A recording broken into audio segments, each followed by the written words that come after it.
Hello दोस्तों, कैसे हो आप लोग। उम्मीद करता हूं कि आप लोग सब अच्छे होंगे। अब की बार का लोकसभा इलेक्शन अब तक का सबसे खास होगा। क्यों?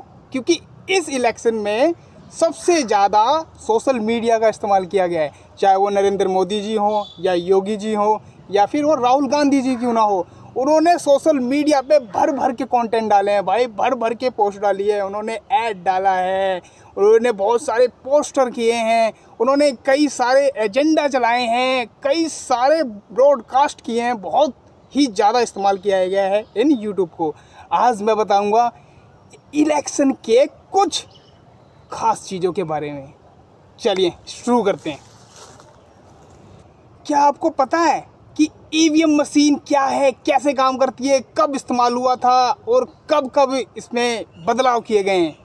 आपको जान के बड़ी हैरानी होगी। ये ईवीएम मशीन है ना, हमने अभी से शुरुआत नहीं करी। ये 1982 में पहली बार केरला में इस्तेमाल की गई थी। पर उस दौरान जब एक पार्टी मात्र 1-2-3 वोट से हार गई तो उन्हें संदेह हो गया और इस पे उसने केस कर दिया। फिर दोबारा इलेक्शन होने के बाद वो फिर से 2000 सीटों से जीत गई तो उनको डाउटफुल लगा, तब इस ईवीएम मशीन पे बैन हो गया। तब जाकर ये 1982 से लेके 88 तक बैन रही। इस पे पूरी पाबंदी लगा दी, इसका इस्तेमाल ना हो सके। क्या आपको पता है कि ईवीएम आने से पहले हम पायलट पेपर पे इलेक्शन का मतदान दिया करते थे। उसमें उम्मीदवारों का नाम होता था और उस पे हम स्टैंप के थ्रू उस वॉलेट में डाल देते थे, लेकिन उसमें ज़्यादा एक्यूरेसी नहीं होती थी, क्योंकि अगर आपका स्टैंप थोड़ा सा भी ऊपर नीचे हो गया तो ये एक इनवैलिड घोषित कर दिया जाता है। और इसमें सिक्योरिटी नाम की और कैप्चरिंग की बड़ी प्रॉब्लम हुआ करती थी। यहाँ तक कि ये भी पाया गया है कि अगर इलेक्शन को अगर कैंसिल करना है तो उस बैलेट पे इंक डाल दिया जाता था ताकि ये इलेक्शन रद्द हो जाए। ये बड़ा ही जटिल कार्य हो जाता था। और दूसरी चीज़ ये कि इसमें पेपर का खर्चा ही बहुत होता था, जिससे कि हमारा इन्वायरमेंटल प्रभावित होता था। तो उसके बाद ईवीएम एक तरह का एक रेवोल्यूशन ही है। देखिए इसमें एक खास बात क्या है। ये 3 तरह के होते हैं, एक ईवीएम मशीन, वीवीपैट और दूसरा कंट्रोल यूनिट। कंट्रोल यूनिट का एक अहम काम ये है कि कंट्रोल यूनिट है ना, एक ऑफिशियल के सामने होती है। जब आप मतदान करने जाते हैं, जब तक ऑफिशियल कंट्रोल यूनिट का बटन नहीं दबा देता, जब तक आपका बैलेट एक्टिवेट नहीं होता जिसमें कि आप वोट डालते हैं। तो ये बहुत ही सिक्योर है, बहुत ही साफ़ है। वो देखने में बिल्कुल सिंपल है पर उसमें बहुत बड़ी टेक्नोलॉजी है। वो ना ही किसी वायर से कनेक्टेड है, ना ही ब्लूटूथ से कनेक्टेड है, ना ही वाईफाई से कनेक्टेड है, ना ही बिजली से कनेक्टेड है। उसमें सिर्फ और सिर्फ एक ऐसी वायर लगाई जाती है, ऐसी स्पेशल वायर होती है जिसको आप हैक भी नहीं कर सकते। इतनी तगड़ी टेक्नोलॉजी है भाई, और एक खास बात बताऊं, इस मशीन में आप सिर्फ एक ही बार बटन दबा सकते हैं। जैसे कि आपने टेप रिकॉर्डर देखा है ना कि आप एक ही बटन दबा सकते हैं, अगर दोनों दबाने की कोशिश करेंगे तो भी नहीं दबता।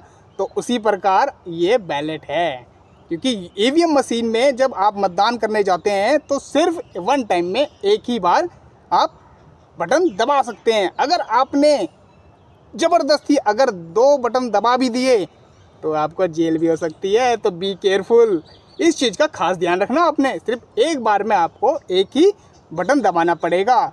इसमें आपको पता है एक वीवीपैट क्यों जोड़ा गया है? पहले कंट्रोल यूनिट और बैलेट ही हुआ करता था, पर एक्स्ट्रा सिक्योरिटी के लिए ये वीवीपैट ऐड किया गया है ताकि आप कोई भी बटन दबाते समय 15 सेकंड तक आप उस वीवीपैट पे देख सकते हैं कि आपने जिसको चुना है, जिसका बटन दबाया है, उसकी स्लिप आपको सामने दिख जाएगी। तो एक्स्ट्रा सिक्योरिटी के लिए वो ऐड किया गया है ताकि आपका मतदान सही जगह पे और सही लोगों के पास गया है। ये बड़ी इंटरेस्टिंग चीज़ है।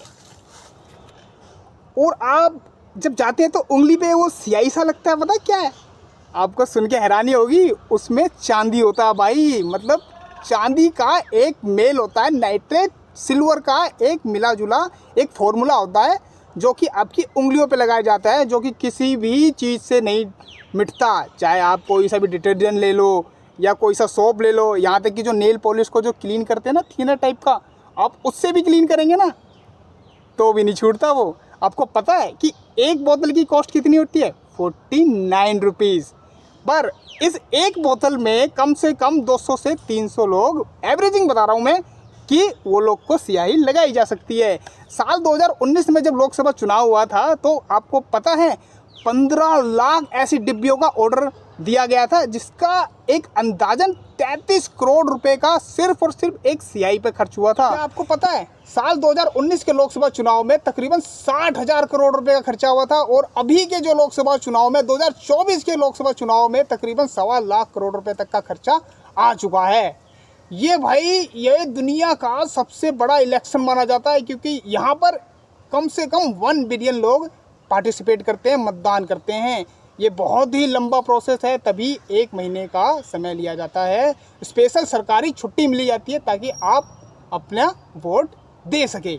ये अब कई लोग पूछेंगे कि हमारे दूरदराज इलाके में इलेक्शन कैसे होता है, कैसे संभव है जहाँ पे बिजली भी नहीं है।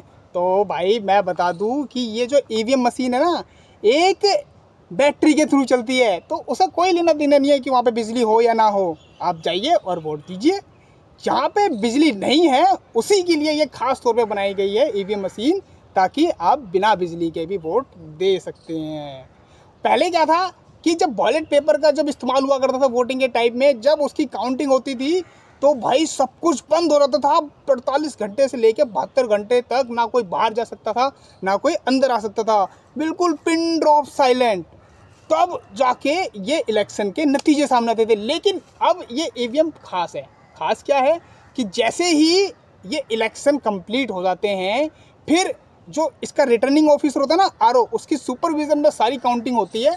तब उसके बाद ईवीएम मशीन में जो बताया था ना मैंने वीवीपैट, उसमें एक स्लिप्स होती है, उस स्लिप्स को निकाला जाता है, इलेक्ट्रॉनिक वोटिंग से मैच किया जाता है। और ये ज़्यादा से ज़्यादा ये जो स्लिप्स होती है वीवीपैट से जो निकाली जाती है, ये तकरीबन 2 से 3 घंटे में कंप्लीट हो जाती है और निर्णय आपके सामने।